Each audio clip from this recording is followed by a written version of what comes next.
Once upon a time, within the walls of Jerusalem, there was a girl who was born surrounded by expectations and silence. Her name was Tamar. She was the daughter of King David and Maacah, a foreign princess from Geshur. She was of royal blood, yes, but she carried the mark of difference in her cradle. Her father was a man after God's own heart, a powerful king, feared and loved by many. But her mother was not from Judah. She was from outside. And that, even without anyone saying it directly, was reason enough for Tamar to be left out in the palace, always in a corner where the light barely reached. She grew up among golden columns and cold corridors. She heard stories about her older brothers, warriors, musicians, future kings, while she, who was just a girl, listened in silence, as if watching her own life pass by through a window. She was not just any girl, of course. The servants whispered about her beauty from an early age. She had deep eyes, hair as dark as the moonless night, and a posture reminiscent of desert palm trees, firm, elegant, impossible to ignore. Subscribe to the channel for more exciting Bible stories and turn on notifications so you don't miss any videos. If this content touches your heart and you want to support us, feel free to click on the Thanks a Lot button. All help is welcome and makes a big difference. But what is the beauty of a daughter in a world where sons are crowned? She grew up learning to sew, to serve, to care for others. A princess, yes, but also a shadow. David rarely looked twice, and when he did, it was always with that distant look, the same look he gave to all the children who did not fit into his plans for the throne and war. Even so, Tamar carried a purity in her gait, a sparkle in her eyes that had nothing to do with makeup or gold. She was a young woman who carried goodness in her heart, and perhaps because of that, she was so vulnerable, because the palace, with its secrets, is more dangerous than any battlefield. Tamar grew up as if time had carefully sculpted every feature of her face. It was impossible to pass by her and not notice her. Her beauty did not scream, it whispered, dominating the room without needing words. The palace servants whispered, "It looks like the sun has landed on her face." And it was true. The girl carried a glow that even the gold on the walls could not reflect. When she walked, her dress brushed the floor as if the earth itself bowed to her presence. Her name, Tamar, meant palm tree. And that was exactly what she was, a sturdy tree with deep roots, growing straight even when everything around her tried to bend her. She had a sweet manner, but she was not silly. She was kind, but not weak. She knew how to listen. She knew how to care. And perhaps that was why she attracted attention, some good, some not so good. Inside the palace, while the men talked of wars and conquests, Tamar learned to care for others with her hands and her heart. She baked bread, anointed wounds, and listened to the maids' confidences as if she were hearing her own destiny being written in simple words. She seemed made to protect. Only no one protected her. Among the many glances that crossed Tamar's path, there was one that lingered too long. Amnon, her half-brother, also David's son, watched her with a look that did not know the difference between love and desire. And the more he looked, the more he lost himself. At first, Tamar didn't even notice. She was busy living her life, being who she was, taking care of her daily tasks. But there was something in the air, a discomfort, an uneasiness she couldn't quite put her finger on. It was as if the beauty God had given her was becoming a trap, and the trap was silently closing in right under her feet. Meanwhile, Amnon no longer slept peacefully, and when desire mixes with obsession, what comes next is usually cruel. Amnon began to waste away. Day after day, his face lost color, his body withered like fruit left in the sun. It was not a disease of the flesh, it was a fever in his soul. He was obsessed. The image of Tamar would not leave his mind. But it was not love that burned inside him. It was hunger, a twisted hunger, hidden behind false sighs and looks full of ulterior motives. Everyone in the palace noticed that the king's son was acting strangely, but no one knew why, or they pretended not to know. until a character entered the scene that few remember, but who played a crucial role in this tragedy. Jonadab, Amnon's cousin, cunning, cold, sharp-tongued, and poisonous-minded. He was the kind of man who knew how to take advantage of others' weaknesses. Jonadab saw Amnon's anguish and, instead of advising him, planted the seed of a dirty plan. "Pretend you're sick," he said with a snake-like smile. "Ask the king to send Tamar to take care of you. Just the two of you. Alone." Amnon, weak in character, embraced the idea as if he had found a way out of his addiction. And so it was.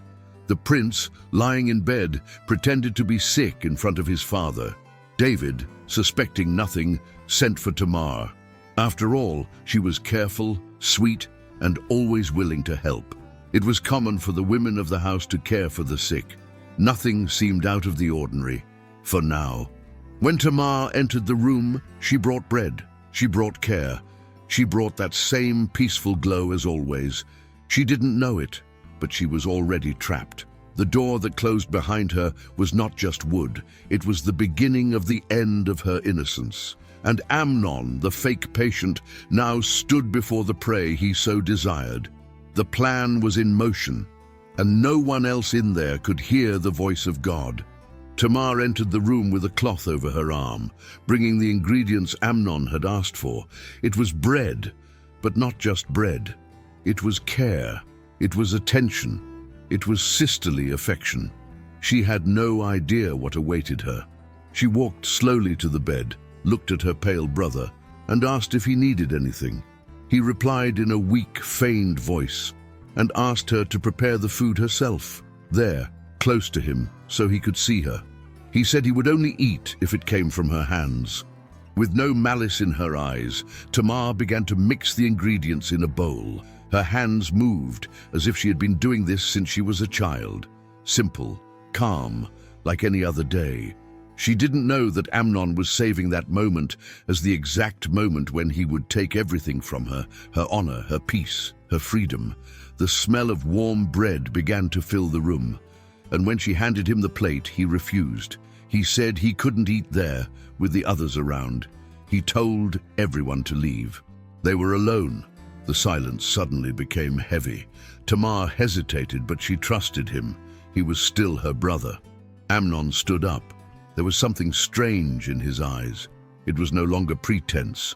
It was raw desire. He advanced, grabbed Tamar forcefully. She, frightened, tried to break free. Her voice trembled, but she screamed, "No, my brother, don't do this to me. This is not done in Israel. Ask me to marry you. Talk to the king. He won't refuse." But Amnon was no longer listening. His heart was pure selfishness. His mind was blind. And there, in that closed room, the prince who claimed to be sick tore the soul of an innocent princess. It wasn't just a body that was violated. It was a story that was broken, and the worst was yet to come, because what Amnon did next was even more cruel. Absalom was sitting when he saw Tamar arrive. He didn't need to ask anything. Her torn dress, her face covered in ashes, the way she walked, everything screamed. He stood up slowly, his eyes fixed on her. He hugged his sister tightly, and his heart began to boil inside. But it wasn't time to break the world. Not yet. He knew that his father, King David, needed to hear. Justice had to be done. Tamar couldn't be left alone with this pain. She went to live in Absalom's house, and there she stayed, silent, destroyed inside. The days passed, and her silence became part of the furniture, the walls, the cold nights. It was as if life had stopped. Tamar no longer sang, no longer smiled. She just existed, sitting, staring into the void. And Absalom looked at her and did not forget. He did not forgive. David, the king, heard what had happened, but he did nothing. Nothing, not a harsh word, not a punishment for Amnon. Not a gesture of comfort for Tamar, the king who had defeated giants, cowered in his own house. And that was like pouring salt on the wound. Absalom did not speak to Amnon. He did not argue. He did not threaten. He just watched. But inside him, revenge grew like a fire hidden under the embers. He welcomed his sister with silence, but that silence was a sharp knife. And with each passing day, this righteous brother was turning into something darker. On the outside, everything seemed peaceful. Amnon continued to live as if nothing had happened. David remained king. But inside, Absalom was preparing something. He waited. He waited like someone counting the steps of his enemy. 2 years. That was how long Absalom remained silent. 2 years pretending everything was normal, living with the same people, eating at the same table, hiding the volcano that was bubbling inside. Amnon walked around freely, smiling as if the past had evaporated. But Absalom remembered. With every step Amnon took, he remembered. With every silence from Tamar, he remembered.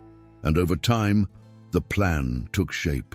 Absalom announced a big party, a banquet in Baal Hazor to celebrate the shearing of the sheep, something common among the sons of kings. He sent invitations to all his brothers, even to Amnon. David hesitated, saying he didn't need to go. Absalom insisted, "Let Amnon come." And the king, perhaps tired, perhaps distracted, agreed. When they arrived at the party, everything seemed joyful. Music, wine, abundant food, an atmosphere of forced harmony. Absalom smiled with his mouth, but his eyes said something else. He waited for the right moment. He waited for Amnon to relax, drink too much, laugh loudly as he always did. Then, as if giving a curt order, Absalom spoke to the servants. "When I give the signal, kill Amnon. Don't be afraid. I told you to do it." And the signal came, quick, cold, silent. Amnon fell dead right there in the middle of the party. Wine was still dripping from the cup when blood covered the floor. The other sons of the king, terrified, fled. The palace was in shock. The news spread faster than the wind. A son of the king had murdered another, but it wasn't just revenge. It was a cry. It was justice done with their own hands. Tamar, in silence, may have felt her heart beat faster. It was no consolation, but it was the end of impunity. Absalom disappeared after that. He fled to Geshur, his mother's land. And there he remained in exile, with blood on his hands and his name tarnished. But his heart was still not at peace. Because when justice comes through hatred, it never ends there. While the palace corridors were filled with whispers and scandal over Amnon's death, no one spoke of Tamar anymore. It was as if she had been erased from history, as if her pain had only served as a trigger for tragedy and now no longer mattered. But she was still there, alive, breathing with difficulty, buried alive in Absalom's house. Time passed, but for Tamar there was no healing. She lived in seclusion, like a wilted flower in a forgotten vase. The color drained from her face, the joy from her eyes. She was no longer the admired princess. She was a broken woman, desolate. The word used to describe her state was no exaggeration. It was the raw truth. She did not marry, had no children, and was never seen again in the palace halls. She was like a painting that had been turned to face the wall. That house, which once echoed with laughter and steady footsteps, now breathed silent pain. Tamar walked slowly, as if carrying a cross she had not chosen. Her dresses lost their luster. Her hands, once delicate in the preparation of bread, now trembled. And every time she remembered the door closing in that room, every time she heard male footsteps in the hallway, her body froze. David, the king, never mentioned her name again.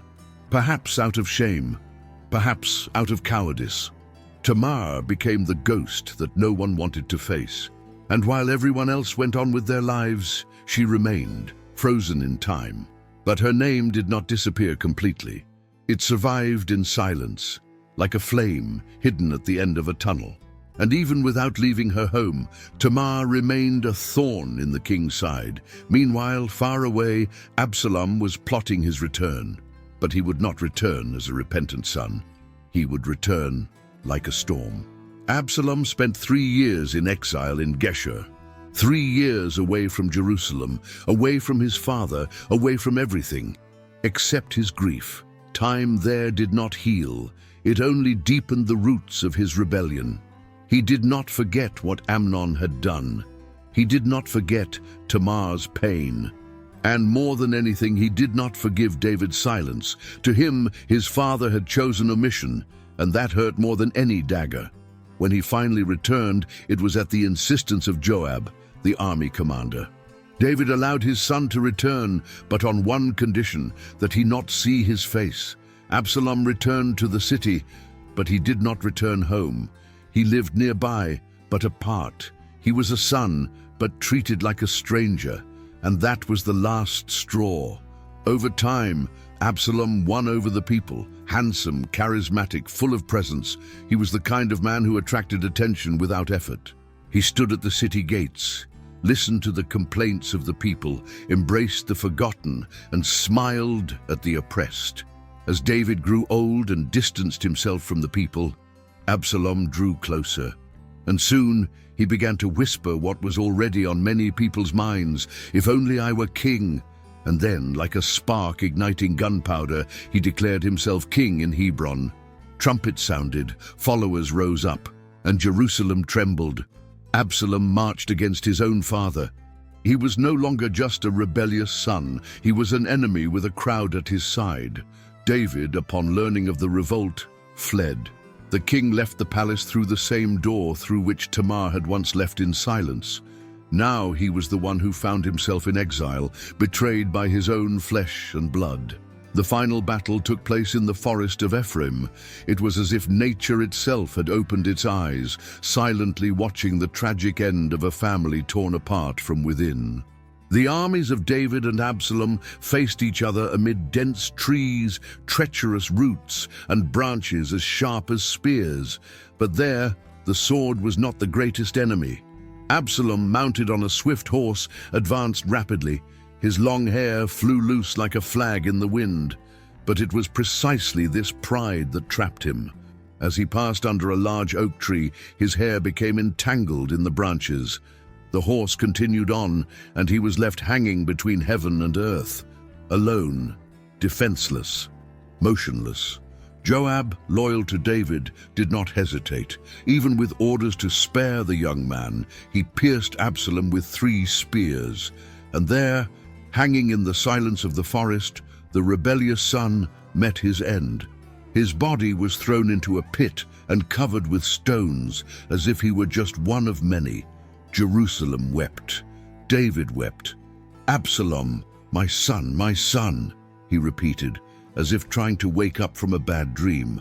But what was done was done. One son dead, another forgotten. One daughter still alive but absent from the world. And Tamar, she never appeared again. No verse mentions her after that. We do not know if she continued to live in Absalom's house until the end, or if anyone ever tried to give her back what had been taken from her. But her name remained, not as that of a mere victim, but as that of someone whose story was swallowed up by the omission of others. Curiously, centuries later, another woman appeared with the same name, Tamar. And this time, she entered the lineage of Jesus. Coincidence, or a divine response to a story that seemed forgotten? Because sometimes, what the world tries to hide, God puts back in the center. Tamar's story did not end with a castle, a crown, or a happy ending. It ended in silence, in the forgotten corner of a house where she spent the rest of her days, without justice, without redress, without a voice. But sometimes, what seems like the end is actually the beginning of something greater. An echo that travels through time and continues to speak when everyone else is silent. Tamar shows us the pain that no one wants to see. The pain of the silenced woman, the ignored victim, the justice that never came. She is a portrait of what happens when those in power choose to remain silent. David, the strong king, did not confront his own household. And because of that, evil grew, spread, and engulfed his own home. But even without justice at that time, Tamar's name lived on through generations. God did not erase it. And centuries later, when the lineage of the Savior was written, there she was again, Tamar. Not the same one, but another with the same name, as if heaven was saying, I have not forgotten. A woman marked by pain became part of the lineage of the Redeemer himself, and that changes everything. The lesson Tamar leaves us is not one of weakness, but of resilience. She survived, even with her soul wounded. She did not remain silent during the crime. She fought until the last moment, even though she knew that the structure around her would not protect her. She did not ask for pain, but she did not let it erase who she was. Today, when we remember Tamar, it is not just to tell a sad story. It is to understand that all ignored pain creates cracks. It is to remember that God sees what the world tries to hide, and that even when human justice fails, God's justice has memory. If you enjoyed Tamar's story and want to continue following other stories of faith and overcoming adversity, be sure to like this video and share it with your loved ones. And of course, subscribe to the channel so you don't miss any new content. Together, we will explore more powerful lessons from the Bible.